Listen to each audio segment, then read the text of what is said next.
It's decadent and delicious. We're talking about pecan pie. This southern specialty is a favorite for a lot of folks. And today, mother and daughter cooking instructors Ann Donegan and Stephanie Dietz are going to share their recipe. Ladies, thank you both for being here. This is a very impressive pie. Some would even accuse store-bought. No, it's we made it, and it's really very simple. Someone, a beginner like me, would be able to do this? Yep. All right, no problem. I have to admit, I've never made a pie crust. I always buy it in the frozen section. Well, I'm going to show you how to do it. Okay. And I'm going to let you roll it out. And anything that you mess up, I'll be able to fix, so don't worry. Okay, that's great. And now you're going to concentrate on the filling? Yep, on the filling ingredients. Want me to just go through them right quick? Yeah, tell us what we have here. So we have, the pecan pie is a custard pie, so that means it's held together with eggs. Okay. So we have 3 eggs, we have some sugar and some salt, we have a little bit of melted butter, some heavy cream, some dark corn syrup, and this is some brandy, and a little bit of vanilla. And brandy, it's a very nice addition to it. The alcohol will cook off. It has, just gives it some depth that regular pecan pies don't have, and it's really nice. And of course, we have some chopped pecans and some whole pecans. So I'm just going to mix this up while you guys make. Sounds like a plan. All right, let's get the crust going. Okay. So this is Wonder Flour. Wonder Flour is a flour that does not have a lot of protein, so that we won't make this pie crust tough if we work the dough a little bit. Okay. Because when you have flour and you add water to it, it forms gluten, and that makes things tough when you're making. This is a short crust. And what I'm doing with this pastry blender is I'm not only cutting in the shortening, I'm also cutting the protein strands up a little bit to keep them short. Chemistry behind this. A lot of chemistry behind this, yes. Now, we're going to put some cold water in. You want to try doing this? Sure. Okay. I think I might be able to handle this. Okay. You want to press down to the bottom and turn it. That's it. Okay. You want to make sure you hit the bottom of the bowl. Yeah. And when the pieces of Crisco get to be about the size of a pea, that's when it's ready to add the water. Okay. And why do we need ice cold water? Because the Crisco is going to melt if we use warm water. Oh. We want to keep the Crisco as cold as we can until we get it into the oven. Because when you get it into the oven, the water turns to steam, and that's what makes the flakiness. Okay. So if this is cold, then if this is cold, you have a much better chance of getting a flaky pie. It's always better to put a cold dough into a hot oven. Right. And that's why we're using Crisco instead of butter, because Crisco melts at 110 degrees. Butter melts at about 80 degrees. So you've got a little more of a window of... You're full of good secrets. We should mention that you do teach a cooking class. Yes, I do.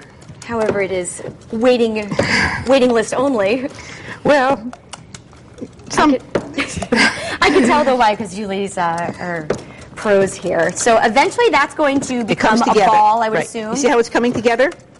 Yes. Okay, now that's what we want to look for. Now, once it comes together, all we have to do is take it off, put it into get it together, and then we're going to put it on the board and roll it out. Now, you want to touch this as little as possible. Once it's in a ball, I'm not going to touch it again. Okay. Because we don't want the warmth of my hand to warm this up. All right, well, I'm going to fill this one while we're waiting. So all I did was mix all the ingredients together with a whisk. Can't be any easier than that. I'm going to put the chopped pecans in here. All right. And mix that in, and then you just pour it in. Oh, and that's your filling, your custard-based filling. Yeah. So eventually that is going to look like the lovely pie crust we have around the pie plate there. Okay. Yep. And then we're going to take some extra pecans and float them on the top in a nice pattern so it looks like this when we bake it. I see. And that's the only thing that takes a little time. Is getting it in the right arrangement you can take a there. little time, or as long as you want to do this. Well, appearance is everything. So. Yeah. All right. So we're going to roll this out. Now this is a cloth. It has a little bit of flour on it, and this is a pastry cover, and that has a little bit of flour on it, and this way the dough won't stick. You see how easy it is to roll this out? Yes. So go ahead, try it. All right. Give it a shot here. Now, if this gets a little cockeyed, it looks like a map of the United States. We Which can is patch starting to do already. Okay, that's okay, because we can patch it. Now, watch how easy it is to patch this. Okay, go ahead, roll that again. Okay. Now, you see how it sticks? Oh, yeah. That's because of the cloth and because of this, because we don't have a lot of flour. Am I concerned about the crack in the middle here? Nope, watch what we're going to do. All right. See, we're going to patch it again. Oh. You see how I'm not mushing up the dough? I'm keeping it flat. You don't want to work the dough and work it too much. All right. We're actually getting the circular shape here. It's resembling a pie crust. That's right. This is wonderful. Do we need to cut again? No, I think it's okay. We'll just mush together. Yeah. It's very, very easy to fix it if the dough is a good consistency and if you don't have a lot of flour on the board and a lot of flour on the pin. I'm going to tell you, this is not as intimidating as I thought it would have been. It's very simple dough to make. One of my students brought me a cookbook, and there was a recipe for a pie crust, and it was 72 pages long. Oh, my goodness. See, I think that's the idea people have when they're going to make one. They get intimidated. Yeah, it can be very simple. This is the easiest crust in the world. So we're going to flip this in half, and we're going to take this and put it right into the crust. Okay, we have about a minute left. And now watch what we're going to do. We're going to press this into the pan, and then I'm going to flute it. I'm going to bring the crust towards the center of the pan, and just go around with the dough and make a little bit of an edge. And then we'll go back and we'll flute it.